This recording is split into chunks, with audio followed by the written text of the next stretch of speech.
Do you struggle with self-doubt? With that harsh voice that tells you you're not enough, you're not ready, you're not worthy? Me too.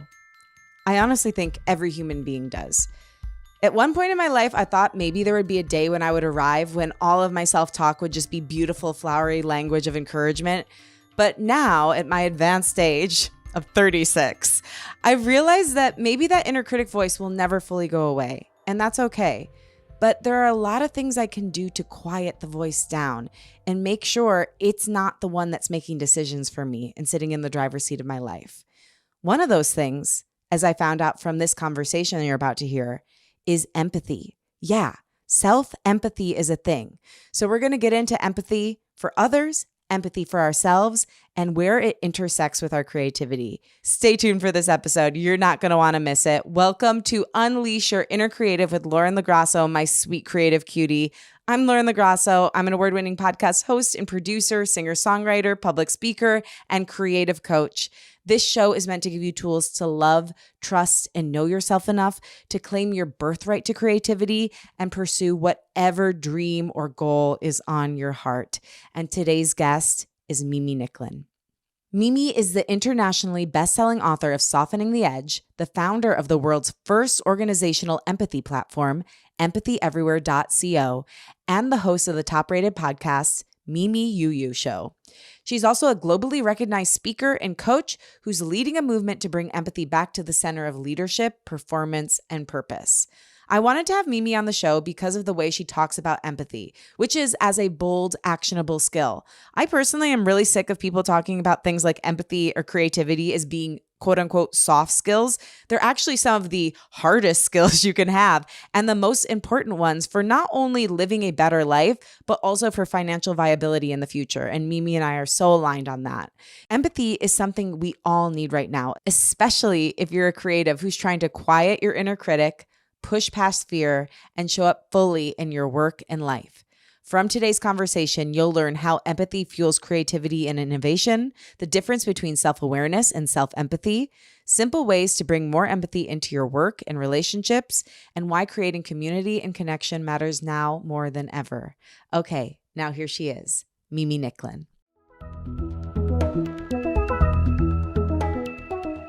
Mimi, I am so excited and honored to have you on Unleash Your Inner Creative. Welcome to the show. I feel like I have been waiting for months. Lauren, I am really extremely excited to be here to have this conversation. So thank you for having me. Oh my gosh, my honor. Yeah, we have been waiting for months, but worth the wait, you know? Honestly, I've just been thinking about your story and all of the amazing things you share. And I'm so excited because you mentioned before we got into this, but there's actually a lot of overlap between empathy and creativity. So much. When, our friend that introduced us showed me your work for the first time, I felt exactly that. I thought, we're like two sides of a coin, like yin and yang, or not even yin and yang, maybe yin and yang. Yeah. Because yes, I share so much of your passion for the role of creativity. And of course, I mean, at least from my point of view, but I'm sure many of your listeners share it, you can't have a lot of creativity without empathy, because if you don't understand things, how can you be creative around them, right? So yeah, I definitely feel like there's a really good tie between these two things. Oh yeah, 100%. You were even talking about the connection between empathy and innovation. And I was like, yes, because I always talk about taking a holistic approach just to life in general, but on this show, creativity. And I love that that's where you come from with your work. Yeah, I think so. And funnily enough, like I always believe, Lauren, that the world puts things in the right time frame. Yeah. Right. And just yesterday, I did a second session for a client, like a masterclass, like a workshop online. And they are a creative agency.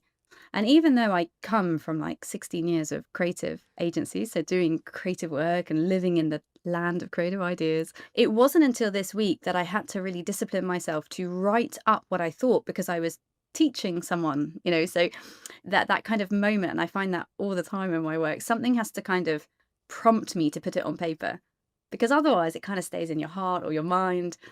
But I was training this agency and they asked me to very explicitly look at the connection between empathy and the creative industry. So winning business, converting pitches, retaining clients. So literally yesterday we spent 2 hours, and it's endless, Lauren, actually, those connection points between higher levels of empathy and therefore better relationships and higher levels of creativity. It's like linear. So perfect timing for this conversation. Okay, well, that is so cool. And thank you, universe, for gifting us this day Exactly. together. Do you or would you feel comfortable sharing any of the through lines you found? Yeah, I mean, for sure. I think, look, fundamentally, my work in empathy is about humans, right? It's about relationships. It's about understanding. So maybe we just very quickly start with what empathy is, and then Yes. I'll tell you what that is, right? Love it. Let's define it. Because yeah, let's define it. Because everyone listening, I'm sure you all have a definition, and I always say to my audiences, there is no wrong definition, right? It's not a test. But from my point of view, empathy is perspective taking, right? It is the ability to understand the perspective or the opinion or the mindset of somebody else. It's not about emotions.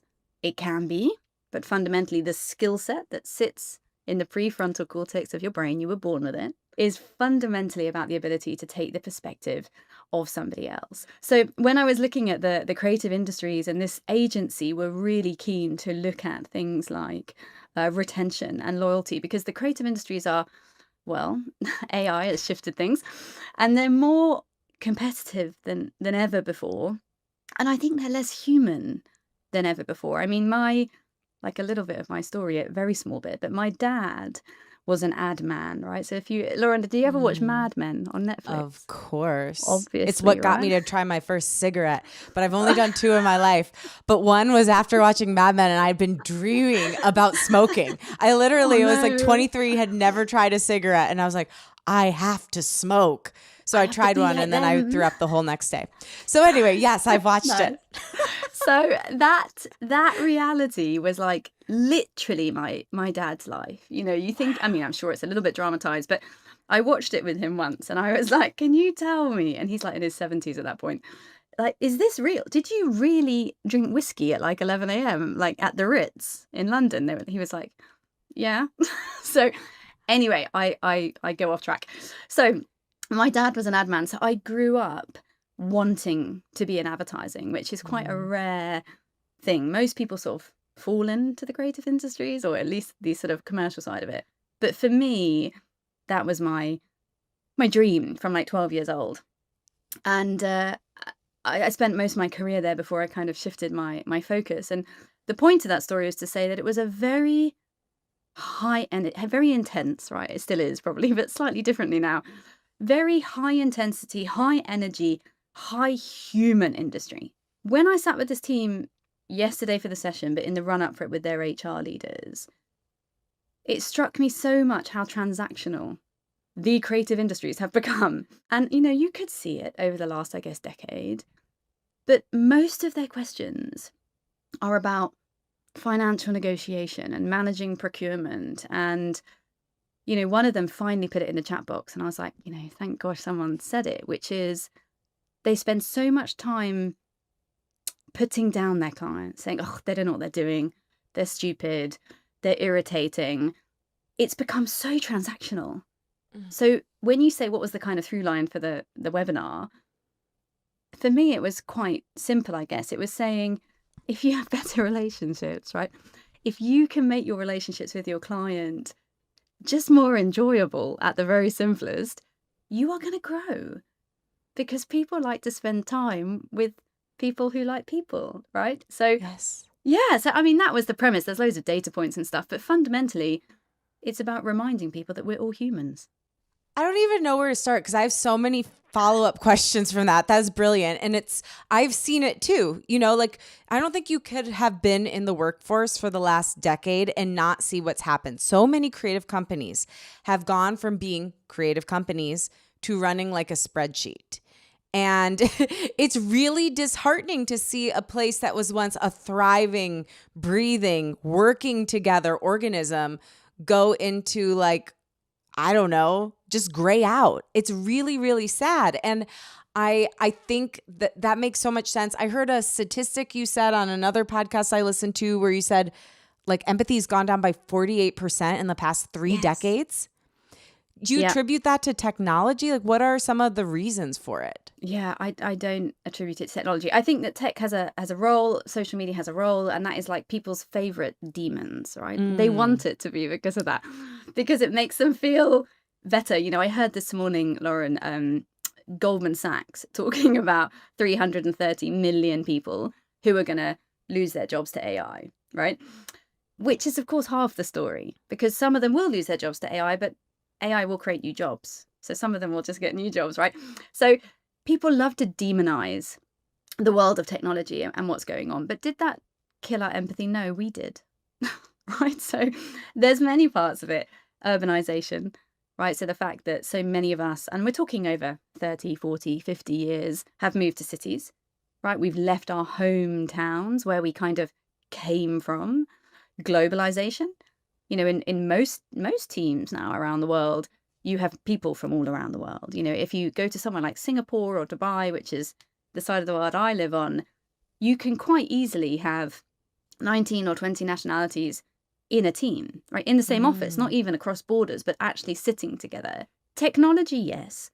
Technology in some ways has disconnected us because, of course, you can sit on a metro and never look up from your phone, right? Never make any human connection.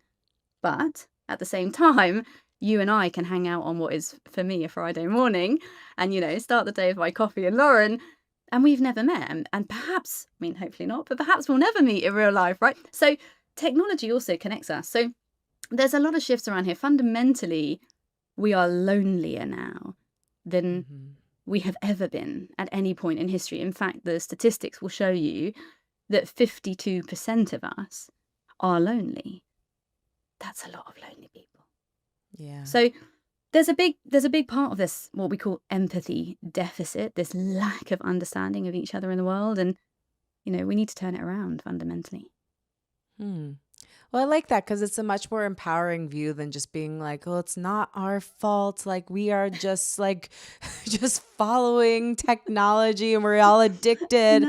And so I like that because it puts some accountability, but also empowerment back in the hands of people. It's really, it's nice to hear. We can fix it. Yes, that's wonderful. We can.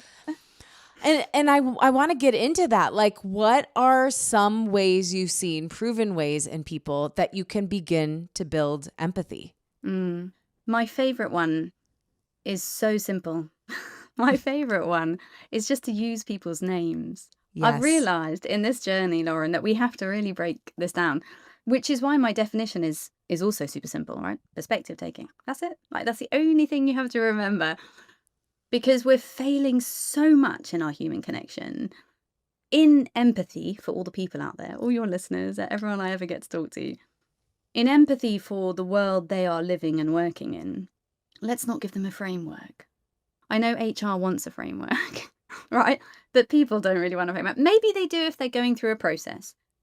But if we're trying to really shift behavior at the point of life, am I going to sit, in the coffee shop when I order my coffee and think, now, what did Mimi tell me the step one was to be more empathetic? No, right? So we need to make it super simple. And my favorite one is to use people's names, which, of course, in the hospitality industry, the service industry, most people have name tags, right? So, I mean, at least they do here. Do they still have name tags in America? Yeah, a lot of them do. Yeah, right? So, there's a really simple way to just start practicing connecting as humans, right? Using people's names. I think probably naturally, if we look back at the last 12 minutes of recording, I've probably said your name a couple of times. It's just part of who I am. I will throughout the show. Your name is the first gift you were ever given. And when you use people's names, you shift the wiring in the brain a little, or the way that the wires fire in the brain, right? And it works with children, and it works in the service industry, and it works in your teams. So the easiest, simplest step is to start using people's names. The second bit, which we can or don't need to talk about, but if we want to, is to listen better.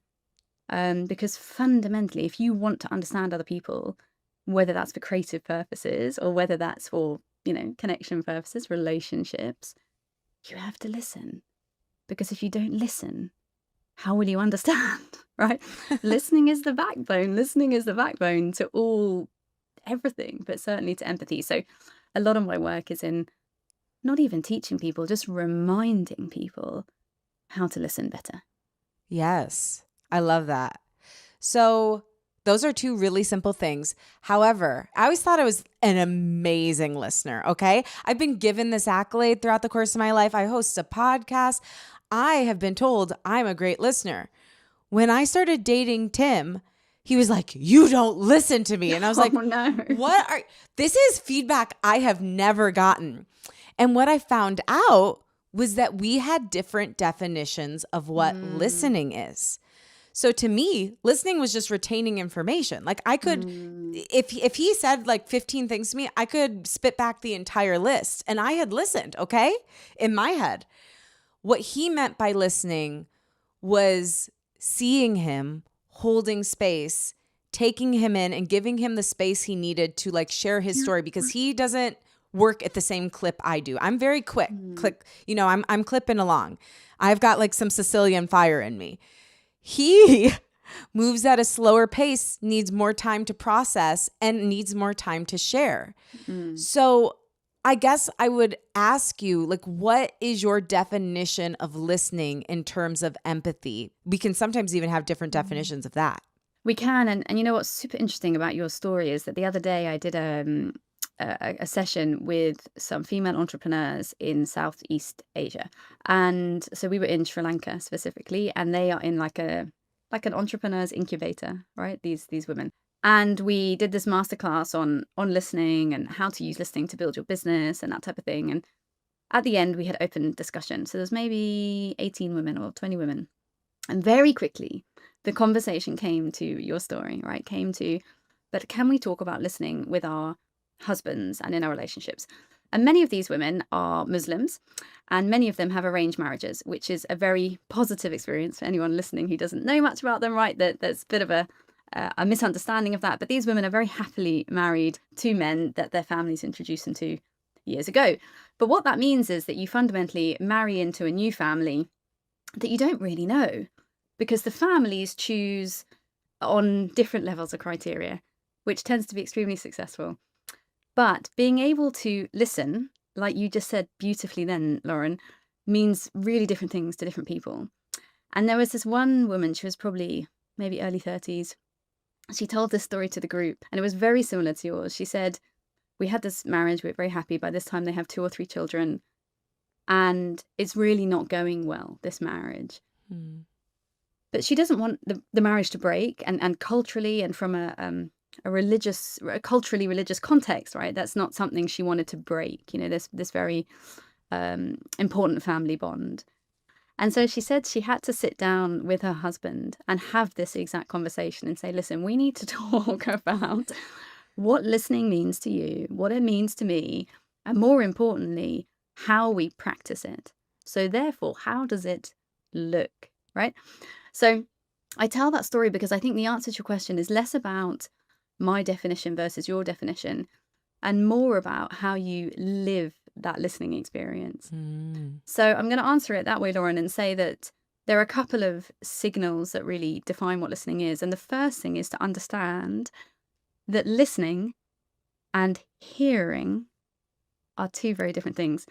So perhaps I'm making an assumption, but perhaps what you might have been doing at other points in your life is hearing things really well, right? Because you were multitasking, you're doing things. Like you said, you could repeat back the list. If someone said, what did I just say? You said, oh, we need to go to the grocery store and buy tortillas, right? Yeah. You heard them. But actually, most of the time, and this is the reality, most of the time, we're listening to ourselves, right?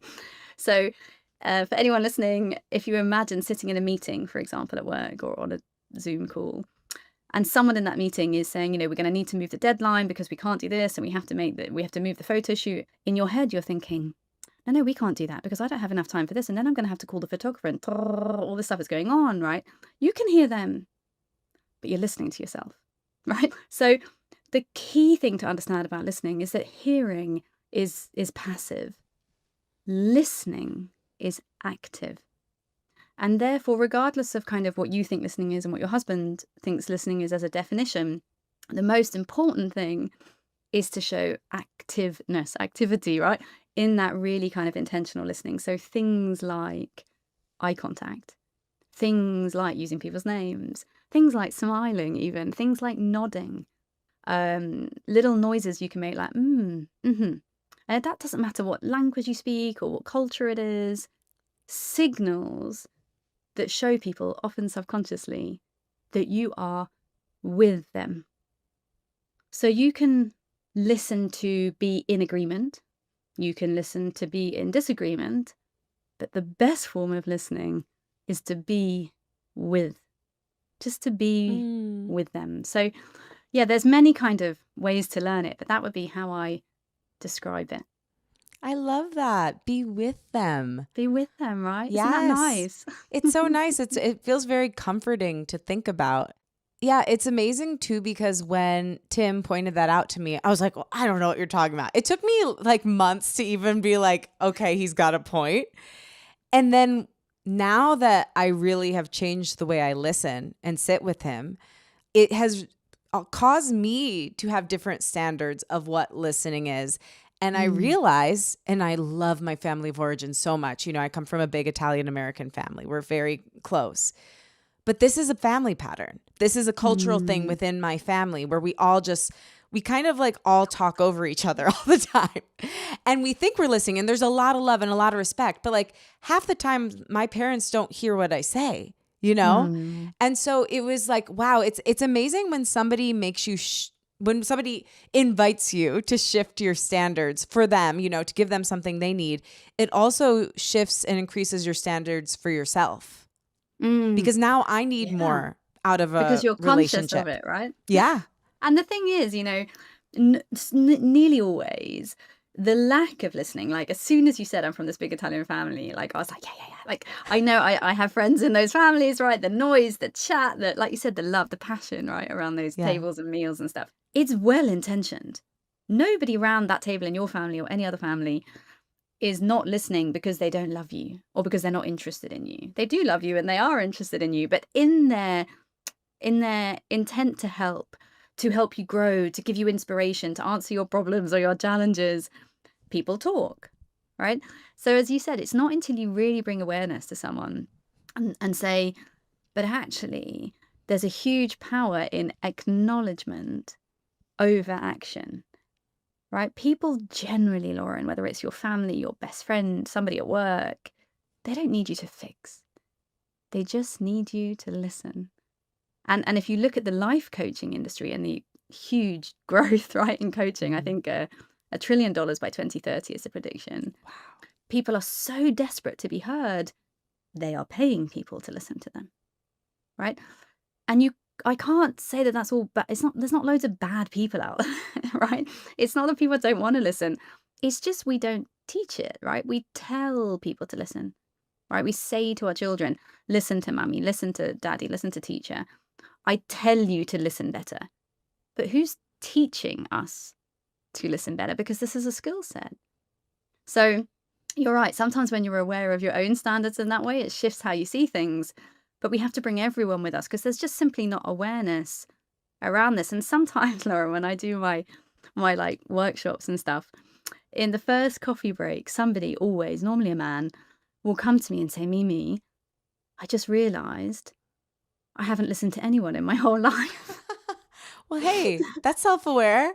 Yeah, and then I always say to them, don't worry, you're not alone. Because people, until you bring like awareness to this, they're like, oh, I thought I was listening, but I don't think I was. It's like, it's okay. Most of us aren't. So it is about awareness. I think that's a really big part of it.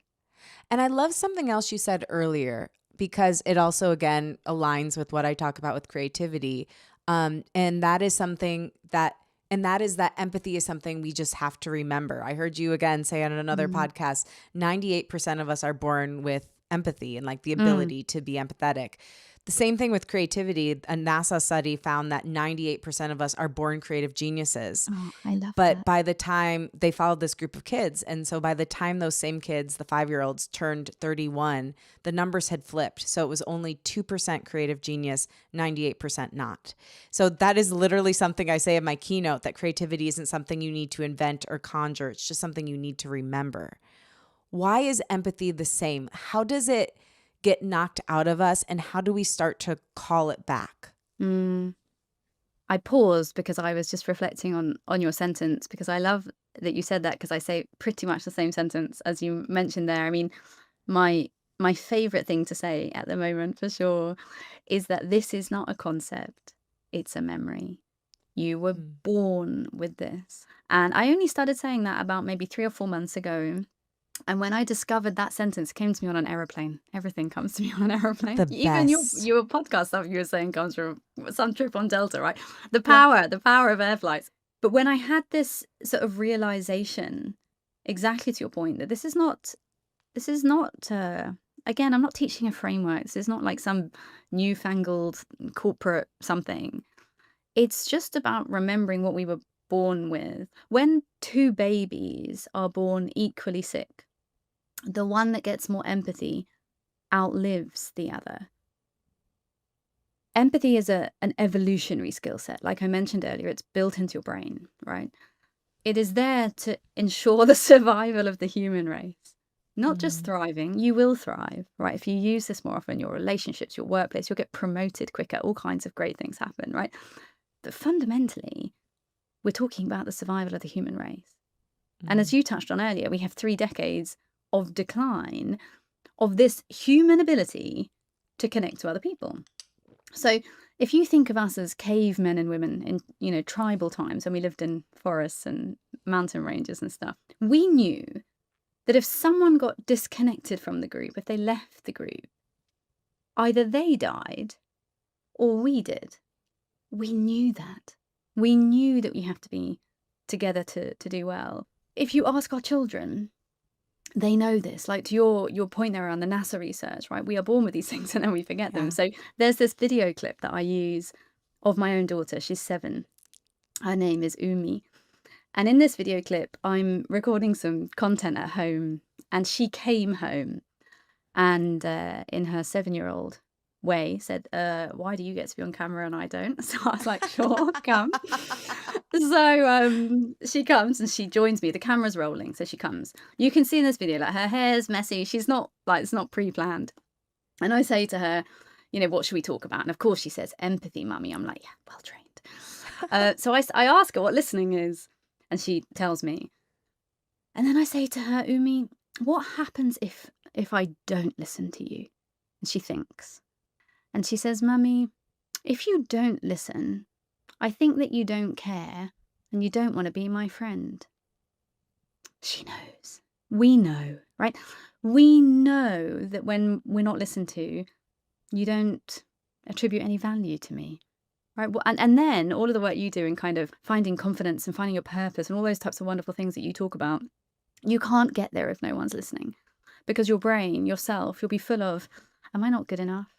Why is no one talking to me? Why does no one want to come and speak to me in the coffee break? Maybe I don't fit in. All of that self-rhetoric, right? We need to be heard. It is fundamental to our survival, but just also to us, to growth, right? And one of the things, that's really important to remember is that we're all more alike than we are different. So the media loves to pull us apart because it, sells ads. But in the end, this is human. It doesn't matter where you come from, what language you speak, what background you come from. Being connected is to be human.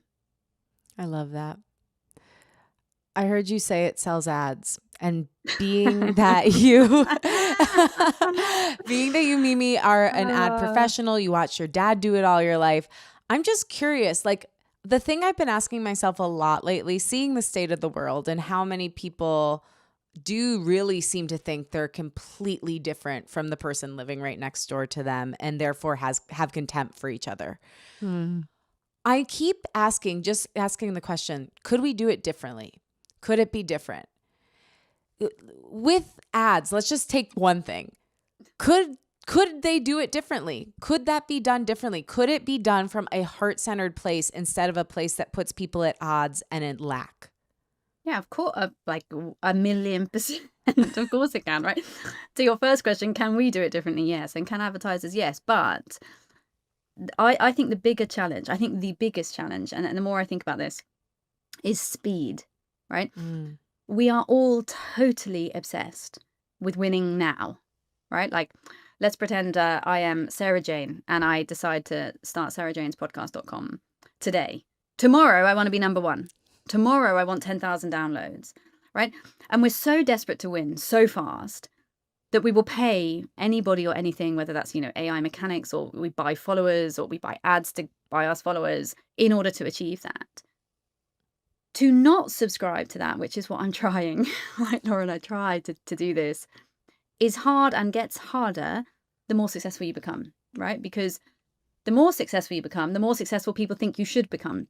So I actually wrote about this last week, which is, when did we become totally obsessed? When did we run our lives by the word scale, particularly in America, right? I'm not American, so this is an outsider point of view. But when I speak to anyone in my American ecosystem, which I'm growing, their first question is, so how are you going to scale? I'm like, well, I wasn't planning on scaling, right? I want to create more impact, but I don't really want a 500-person organization or even a 30-person organization, right? So I think our world is obsessed with fast growth. And my opinion on why that is because there's so much insecurity, because the world is so difficult, and because every day something else happens, and because we have 24/7 media, now we watch it. So it doesn't matter if it's in my hometown or my state or a war zone on the other side of the world, I can see it in real time. So what that does to us as humans, and I'm not a psychologist, but in my opinion, is that we live in a state of fear constantly, whether you're an ad exec or, somebody living down the road running a coffee shop. We're constantly scared, subconsciously, of the economy, of social stuff, of politics, of natural disasters, of war. We feel disempowered. We feel that we don't have control. And therefore, this is my full circle, we need to do it now. So can the advertising industry change? Can that kind of growth and marketers change? Yes, but it would take time. And they don't put any value on that time. So therefore, they're going to do what works now. So I'm an optimist. I believe, I'm also just, a follower of where human behavior goes. Of course we can turn this around, and we're seeing it all the time now. It's definitely happening, but it will take time. So maybe the number one skill set we need to master is patience, perhaps. How do you work on that? Like, what's your personal practice? With patience. Yes. You have to practice patience with patience. I actually think it is the hardest skill for me in this kind of entrepreneurial journey. I talk about three things. I talk about patience, tenacity, and consistency. All right, that's kind of my, formula for like carrying on. PTT. Right? Wait, no. There we go. PTC. Yes, PTC. I didn't even think of it as an acronym. Consistency. Yes. See, we found our what do you call it? Not formula. The thing you were saying you don't do. Yes, the framework, the equation, right? The framework that HR I learned about that when I started speaking. They're like, well, do you have a framework? I'm like, I don't know what that means. I know. And now I have one, but only because of exactly that, Lauren. Yes. They were like, so can you share the framework? And I was like, sure. So I just combined things. That's the truth. Yes. I took the things I was already talking about and I just put them in a group. And put a title, right? Yeah. Like earlier last week. The 6 steps. The 6 steps, exactly. Last week, I sent someone a pre-read of a deck that I was going to present.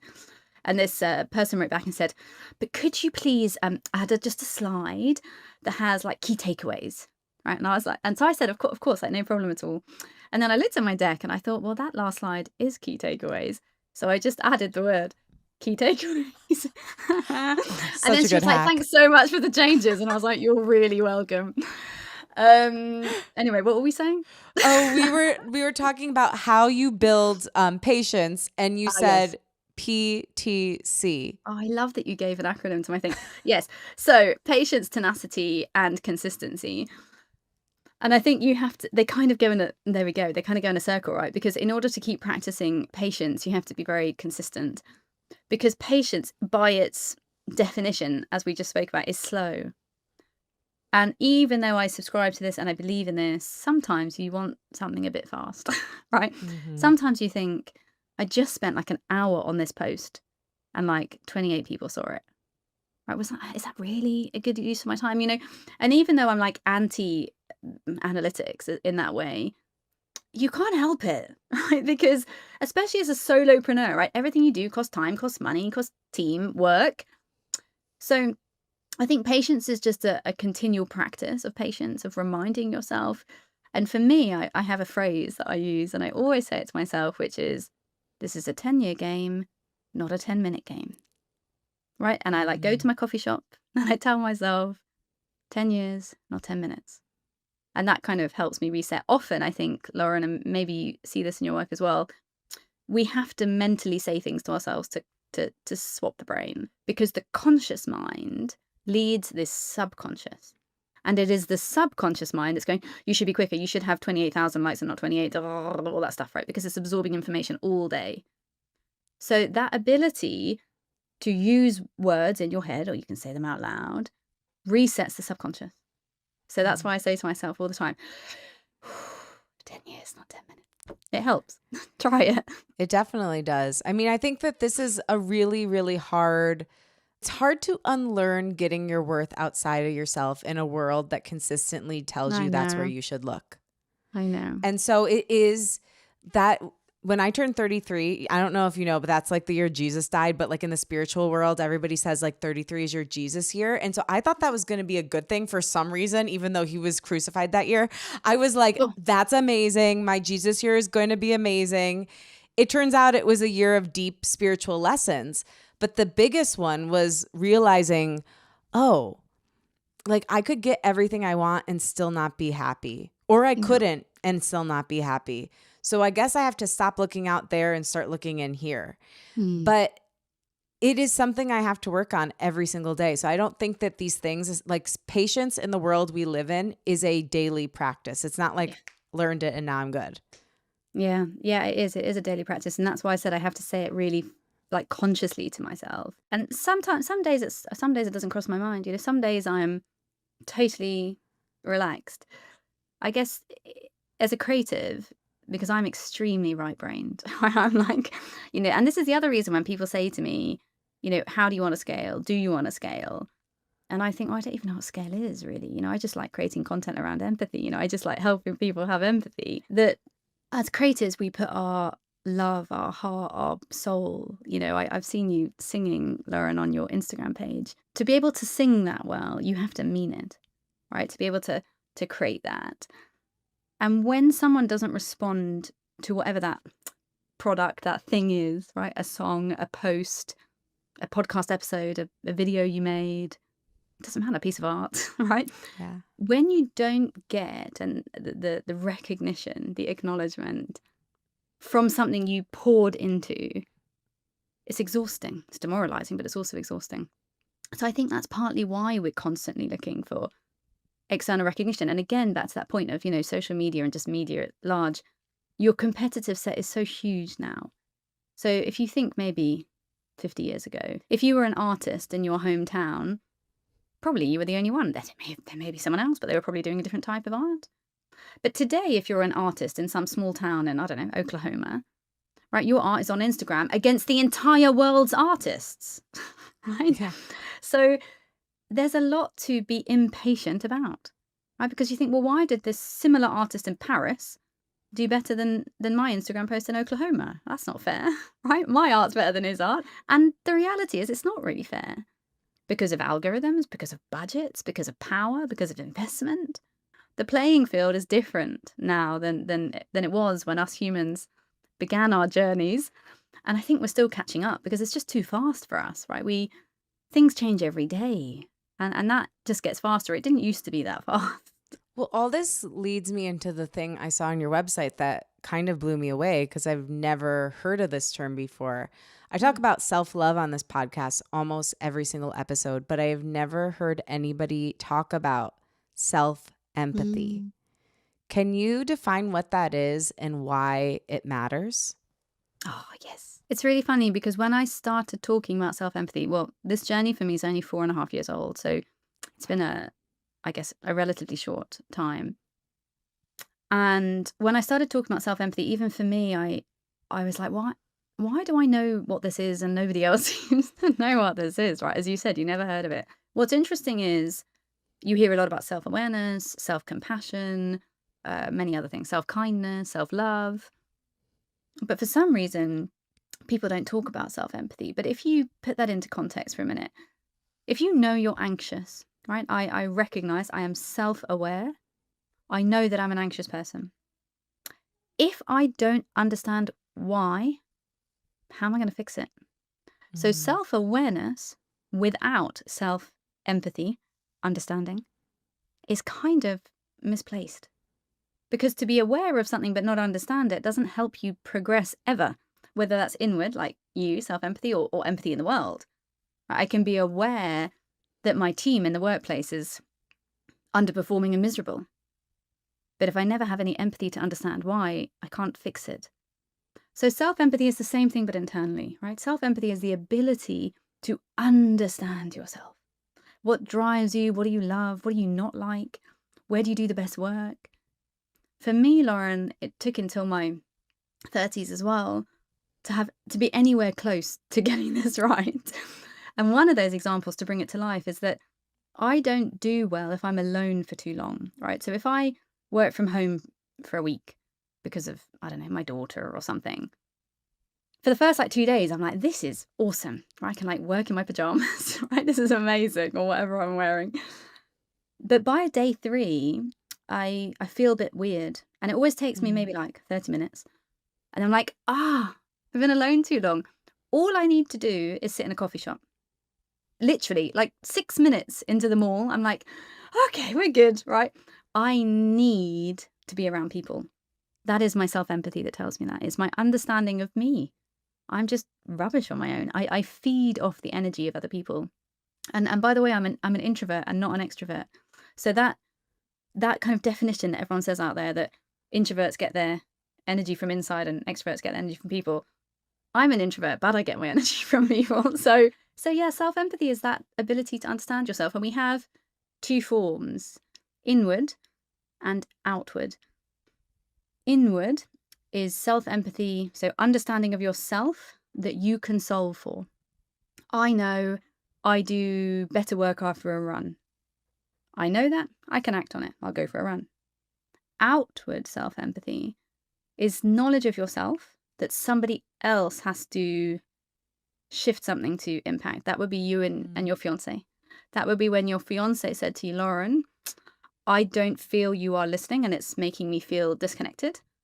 Could you try and change your behavior to help me feel better? Outward self-empathy. He understood something about him and then he asked for help from you to solve something for him. So yeah, inward and outward self-empathy. I love it.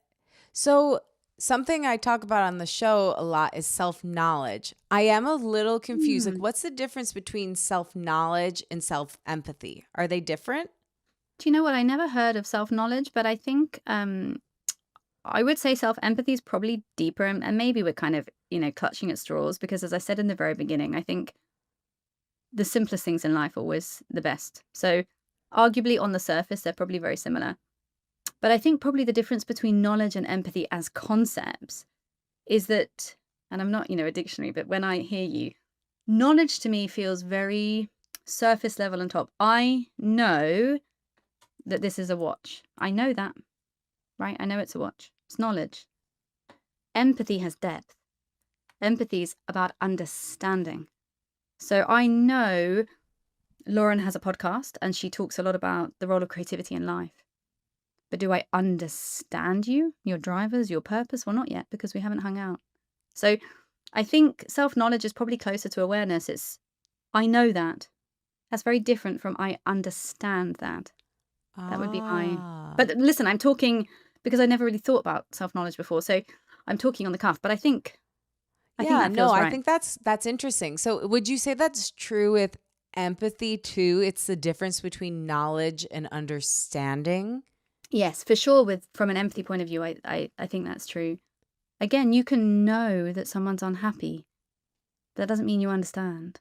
It doesn't mean you've asked, hey, how are you? Do you want to talk about that? Right? It's just the top. It's the top. Knowledge is important, but it's not depth.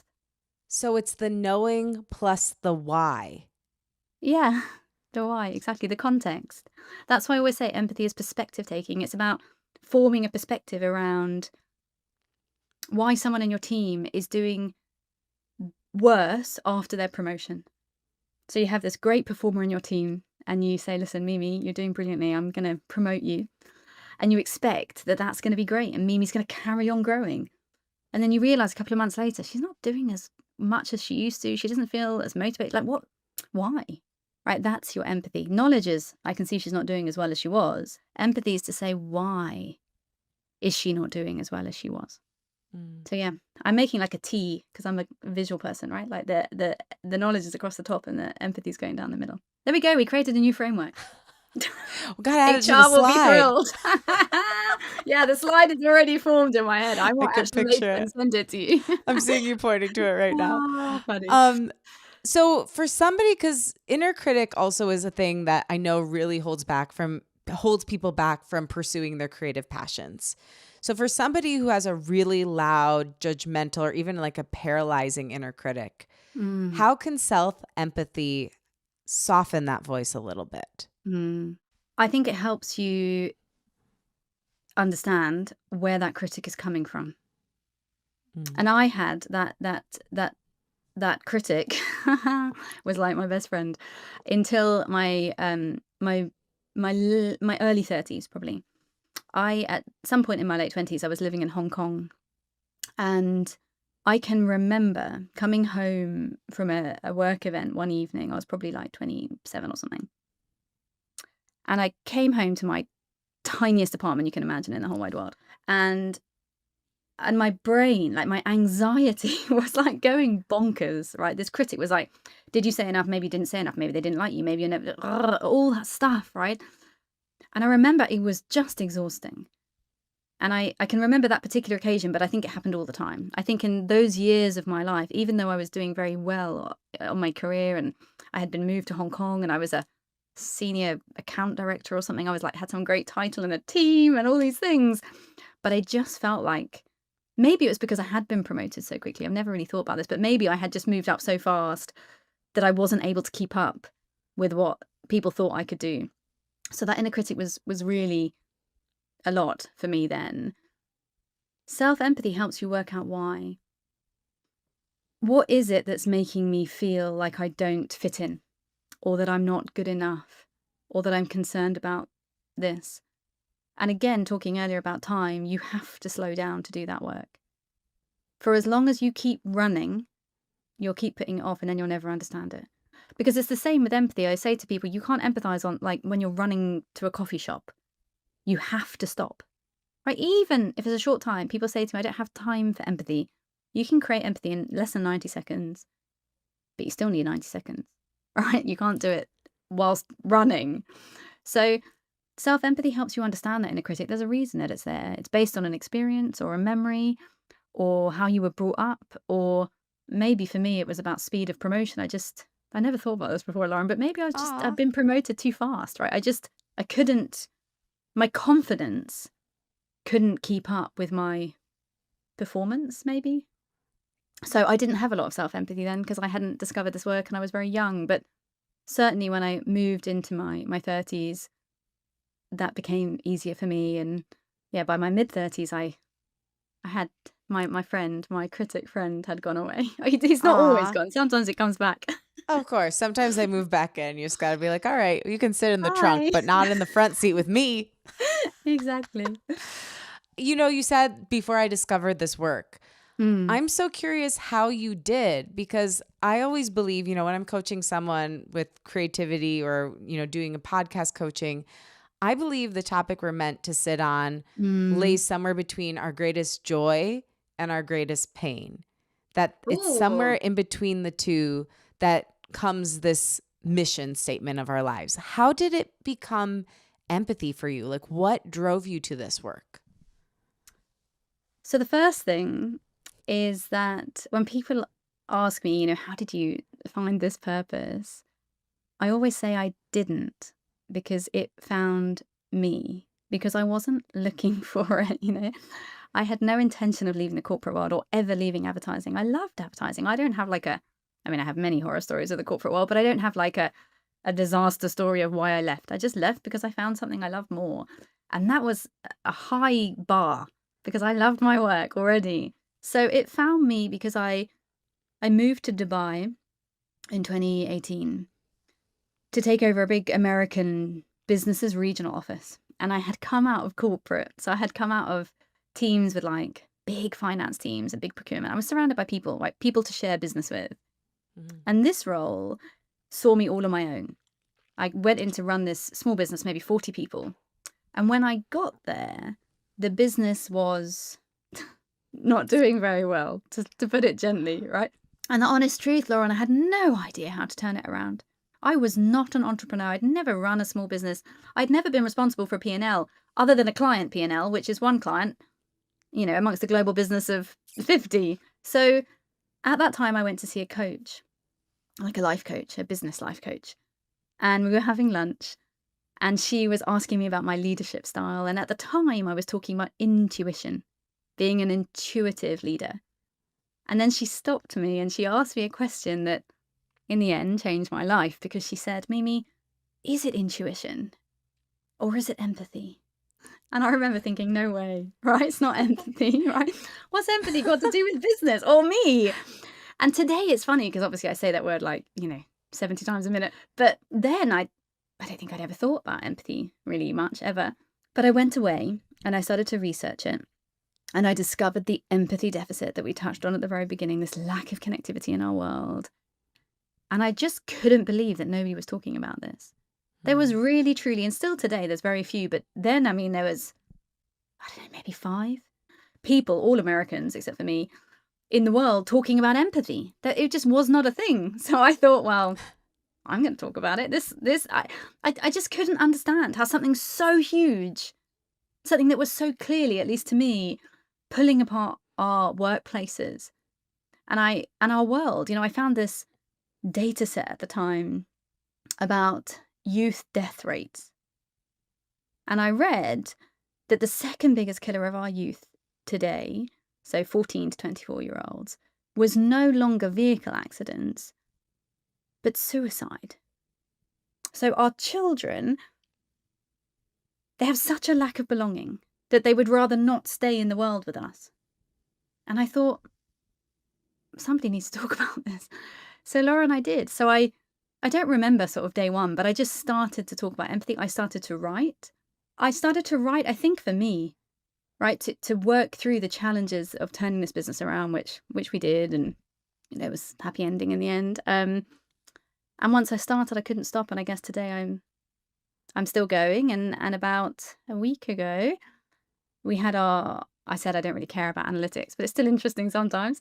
My team sent me our data for the first 150 days of the year, and we reached 2.5 million people. Wow. But I promise you, at this point, I had 200 connections on LinkedIn. So I just got up every day and started talking about it and hoped that somebody was listening, and they weren't. But I carried on anyway, right? I carried on, and today I get to talk to people like you about it. So it's moving in the right direction. So beautiful. I do want to ask, because maybe not everybody has the exact career trajectory you have. It sounds very unique. But what people can relate to is the fact that you reinvented yourself. And I know it was kind of natural. It sounds like it was a natural progression. But that still takes some work. When there's a little girl that at 12 years old was like, I am going to become an advertising maven. And you suddenly decide, actually, I'm going to be an empathy expert and talk about this in the world. Did you have to do any inner child work and talk to that 12-year-old girl and let her know, hey, I'm not giving up on this dream. We did this dream to the fullest extent. Now we're going in a new direction. Was there any sort of reinvention within yourself that you had to do? No, I think I'm doing that now. So that's a slightly bigger discussion. But what I would say is, I believe that what's meant for you will come for you. But in order to get there, you have to lean into it. And that means you have to be really open to signs, and back to tenacity that I said earlier. You have to be very tenacious. And I guess another way of saying that is resilient. It's like the trending word right today. So I had to trust the process a lot. And I think probably because I couldn't trust myself, because, as I said, I think I'm only doing the work now to really lean into what this could be. I think it's hard. I think it's very hard. And to get your head around, people have been saying to me for like the last 2 years, your personal brand. I'm like, no, I'm not a personal brand. I don't have a personal brand. I'm just talking about empathy, right? I've now kind of accepted it. But see, I have to say the word kind of. I'm still not quite there. Even though there's, all these thousands of people watching and great stages and podcasts and all these amazing things. And I'm very aware of that. I'm very grateful of that. I'm very joyful. I love this, right? I get up every day. I love it. But that like inner work to really step back and say, look what you did, or look what you're doing. I don't think I've done it yet. I still don't think I have the confidence in myself. So that is why I very rarely, you'll see now it's slightly changing, but very rarely talk about myself. My Instagram, until literally, Lauren, like the last 4 weeks, there's no stories, or there used to not be any stories like about me or my life, or even though for years people have been asking me, and every content team I work with is like, hey, could you do something about your life? And I'm like, no. Could you do something about your life? I'm like, no, I can only talk about empathy, right? Empathy has to lead, and Mimi will follow, right? I have to, and I think it will always be that way. And I believe that will keep me very down to earth, right? That this isn't about me. It never was about me. It's about empathy. It's about us, actually. So I think that inner work is still going on in order to kind of let go of maybe where I was going and now where I am. Because the other thing I say is, and maybe this is useful for people listening, is I think the media tells us as women to say no a lot, particularly the Western media. And again, I live in the East, and I have been for like 20 years. So I can see the West from outside the West, even though I look like I'm from the West. The Western media and coaches and much of that personal growth rhetoric tells you protect your boundaries, say no, stand up for yourself, charge your value. All good things, right? You should protect yourself and you should charge your value. But if you keep saying no, how are you ever going to grow? So I say yes to everything. And people say, well, then how do you have time? I say, well, I create time. The more I say yes, the more time I seem to have. So that's the other thing that I've been doing for like 4 years now is, unless it doesn't align with my values, unless I feel like this person's exploiting me, or there's many podcasts, honestly, that I do say no to, because I think, not always by men, but often with men, I think I actually just, my gut instinct tells me I don't really want to hang out in a room with your energy. I don't think our energy is going to match. Mm-hmm. So say no to what doesn't fit you, but otherwise say yes. And if you don't have the answer, say yes anyway, because by the time it comes, you'll find the answer. Yeah, I so resonate with that. I mean, yeah, I think there's good parts of what that like whole say no movement did and is doing. But I saw something the other day, and I'm sure you'll appreciate this living in the East, that was like, normalize inconveniencing yourself sometimes to be there for people and show up for people. Boundaries have gotten so out of control in this culture that people now think it's totally fine to never show up for anyone because you're like protecting your energy. And I put that in quotes for those that can't see. And yes, you have to sometimes. Sometimes you do have to choose guilt over resentment, right? Like if you're going to resent someone else for saying yes to it, then choose your own guilt. But sometimes you just have to put yourself aside and show up for people. And I think that that's a really, really important thing to remember. And the other thing I really resonate with what you just said is saying yes. Like, I answer my phone still. Call me crazy. I always think, what if it's an opportunity? Yeah. You never know. And you never know if you do a podcast and it reaches one person and it changes their life, or they end up hiring you for something, or they end up becoming your friend. Like, you just never know. And if it feels warm, even if to your brain it feels crazy, if to your body it feels like a yes, go toward it. Yeah, and not just because it might be an opportunity, because it might, right? Yeah. But because as I said earlier, what's meant for you will come for you. So if it's coming, there's probably a reason, right? Again, if you feel that it's the right one, because we're meant to meet people. We're pro-social, right? So Yeah. I don't know, for some weird reason, nobody might listen to this episode, but it doesn't matter because I've still started my day with you. You can see how much I'm loving it. I'm going to leave this and go to my daughter's International Day school party, Oh, and I'm going fun. to walk into there like, like I this has filled my cup, as it were. So I think what you touched on is such an important piece, and I'm working on a new solution for this, which is that the self-help personal growth industry, I feel, has been so focused on me, my, I, that we forgot about the we. And so we have Mhm. been growing in isolation of each other. And arguably, that is why we have a loneliness deficit, right? An epidemic, actually, of loneliness. According to the World Health Organization, this is very new data, maybe 3 weeks. 900,000 people a year die of loneliness. And 335 million people say they don't have a single friend.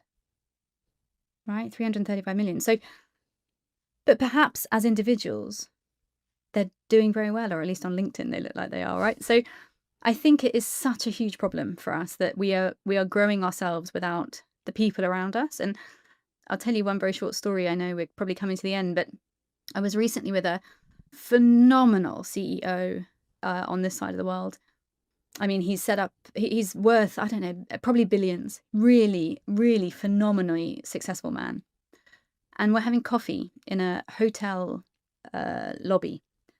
And at some point in the conversation, he's talking about something at home, and he talks about upstairs. I say to him, "Do you live in this hotel?" And he said, "Oh, yeah, I do. So thanks for coming, it's really convenient." I said, "Oh, okay, so, how long have you lived in this hotel?" He said, "Oh, 5 years." I was like, okay. So you've lived here alone for 5 years. He said, "Yeah, great hotel, blah, blah." Conversation goes on, and in the next maybe 5 minutes, he says to me, "The thing is, I don't have a single friend in this city. All I have is my work, so a hotel is fine." He carried on. He didn't feel the depth of that statement, but I did. So it begs the question, Lauren, what is success? What is personal growth? If you suddenly have all this money and your name is in the newspapers and you are flying in innovation, and yet you're living in a hotel room, eating dinner alone for 5 years without a single friend in the city that you're living in. Is that success? I don't know. I'll leave it open to other people to define, but I think it's questionable. No. Well, that's why I think our work is so aligned, because I really see this show as a means of approaching creativity in your dreams from a platform of self-love and self-knowledge and self-trust, instead of going after it because you're always looking outside of yourself, but going inside. But what I love about what you're saying, and what I've been feeling more along the past year, is yes, I think that's always going to be your foundation and allow you to show up authentically, but it means nothing if we can't create with each other.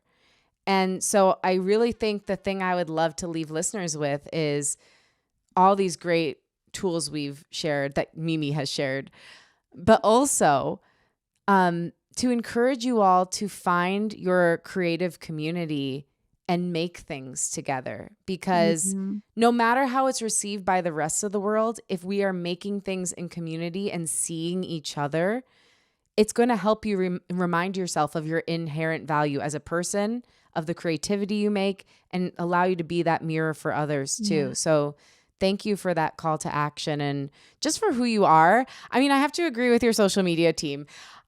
Your messages are so powerful, but who you are is the most powerful thing about Aw, you. thank So you. thank you for sharing some of your story today, and so many amazing tools and frameworks, I might add. Very much. I've got a Everybody, new tea. check out I've the got a new slideshow.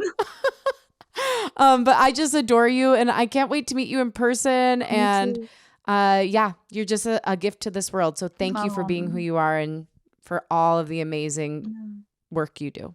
No, thank you. I mean, right back at you. It's I said at the very beginning, I was super excited to come, and it's been really, really fun. So thank you for allowing me to talk about it, because I want to reconnect the world, and I can only do that by talking to them. So Thank you. Yes. You made my day. You're the best, Mimi. Thank you.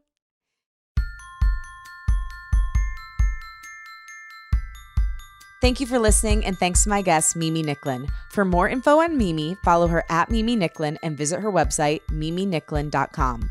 Unleash Your Inner Creative is hosted and executive produced by me, Lauren LoGrasso. It's edited by Blondell Garcon, with theme music by Liz Full. Again, thank you, my sweet creative cutie, for listening. If you like what you heard, rate, review, follow the show wherever you get your podcasts. Also, comment on Spotify. This does make a big difference and pushes us up the algorithm. You could share the show with a friend and post about it on social media. This also really helps us grow. And if you do post on social media, I will repost to share my gratitude. Also, tag the guest at Mimi Nicklin so she can share as well. My wish for you this week is that you practice one small act of empathy, whether that's really listening to someone you love, using someone's name, or extending a little bit more compassion toward yourself. Each moment of empathy brings you closer to your creativity, your community, and your humanity. I love you so much, and I believe in you. Talk with you next week.